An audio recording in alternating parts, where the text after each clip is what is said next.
राजकीय वर्तुळातून समोर येते। ठाकरे गटाचे खासदार ओमराजे निंबाळकर आणि आमदार कैलास पाटील शरद पवार यांच्या भेटीसाठी दाखल झालेले आहेत। विजयानंतर प्रथमच ओमराजे निंबाळकर शरद पवार यांच्या भेटीसाठी पोहोचलेले आहेत। पुण्यामधील मोदीबाग निवासस्थानी ते सध्या भेट घेण्यासाठी पोहोचलेले आहेत आणि ओमराजे निंबाळकर ठाकरे गटाचे खासदार आहेत। सध्या ते माध्यमांशी संवाद साधतात। मला वाटते मागच्या 2.5 वर्षामध्ये जे पक्षफुटीचं राजकारण झालं, ज्या पद्धतीनं लोकशाहीनं तयार झालेले पक्ष ज्यांनी पक्ष स्थापन केले त्यांचेच नाही म्हणलं गेलं, त्यांनाच पक्षातनं बेदखल केलं गेलं, चिन्ह त्या ठिकाणी हिरावून घेतली गेली। निवडणूक आयोगाला हाताशी धरून जो काही प्रकार केला गेला होता आणि जनतेला गृहीत धरून जो प्रकार केला होता, मला वाटतंय जनतेनं ह्या लोकसभेच्या निकालाच्या माध्यमातून दिलं गेलेलं हे उत्तर आहे। आणि ह्याच्यात खास करून मला वाटतंय आदरणीय उद्धवजी ठाकरे साहेब आणि 85 वर्षाचा योद्धा, मला वाटतं ह्या वयात सुद्धा संघर्ष करायची तयारी आदरणीय पवार साहेबांनी दाखवली आणि ज्याचा परिपाक म्हणून पूर्ण महाराष्ट्रामध्ये महाविकास आघाडीचं जे यश त्या ठिकाणी आपल्याला प्राप्त झालंय, मला वाटतं या सगळ्या महाविकास आघाडीच्या नेते मंडळीचं ते श्रेय आहे। आणि आपण साहेबांनी सुद्धा स्वतः इतकं वय झालेलं असताना स्वतःची हेल्थ सुद्धा त्या ठिकाणी सांभाळून एवढ्या मोठ्या प्रमाणात पूर्ण महाराष्ट्र पिंजून काढला।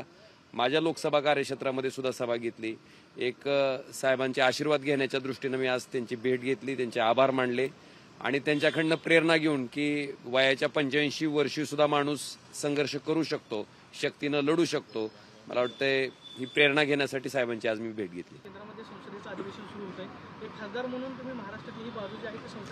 आपण जर बघितलं असेल तर संसदेमध्ये जेव्हा सुप्रीम कोर्टात मराठा आरक्षणाच्या विरोधातली याचिका आली होती त्यावेळेस सगळ्यात पहिल्यांदा, म्हणजे त्यावेळेस कुठलं आंदोलन नव्हतं रस्त्यावर, त्यावेळेस लोकसभेमध्ये मराठा आरक्षणाच्या संदर्भात भूमिका घेणारा मी एकमेव खासदार होतो। मी तिथं प्रामाणिकपणे मत मांडलं होतं की तामिळनाडू राज्यामध्ये अशीच परिस्थिती उद्भवल्याच्या नंतर त्यावेळेसच्या केंद्र सरकारनं जी पावलं उचलली होती तीच पावलं आत्ताच्या केंद्र सरकारनं महाराष्ट्रातल्या आरक्षणाच्या बाबतीत उचलावी आणि त्या ठिकाणी मराठा समाजाचं आरक्षण रद्द होणार नाही सुप्रीम कोर्टामध्ये याची दक्षता घ्यावी। ह्याच्या संदर्भात मी पहिल्या दिवसापासून संसदेत त्या ठिकाणी भांडतोय, केंद्र सरकारच्या लक्षात आणून देतोय, पण दुर्दैवानं केंद्र सरकारनं त्यावेळेस त्याच्याकडे लक्ष दिलं नाही।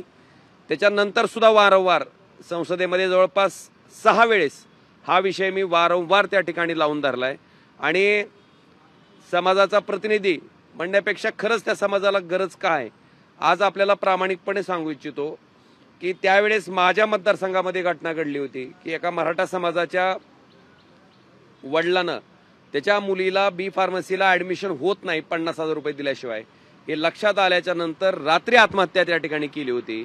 जो वडील त्याच्या मुलीला एक दिवसभर धाराशिव शहरामध्ये फिरवून कुठं माझ्या मुलीचं ऍडमिशन होतंय का हा प्रयत्न करतोय आणि आपली आर्थिक परिस्थिती नसल्यामुळे त्या ठिकाणी आता आपलं जीवन संपल्याशिवाय पर्याय नाही, मला वाटतंय पूर्ण कुटुंब उघड्यावर सोडून जातोय, ही घटनाच त्या ठिकाणी मनाला वेदना देणारी होती आणि त्या भूमिकेतनं मी त्या दिवसापासून ह्या आरक्षणाच्या बाबतीत पाठपुरावा करतोय। केंद्र सरकारनं मी कायमस्वरूपी म्हणतोय महाराष्ट्रातील सर्व बातम्यांचे विश्वासार्ह व्यासपीठ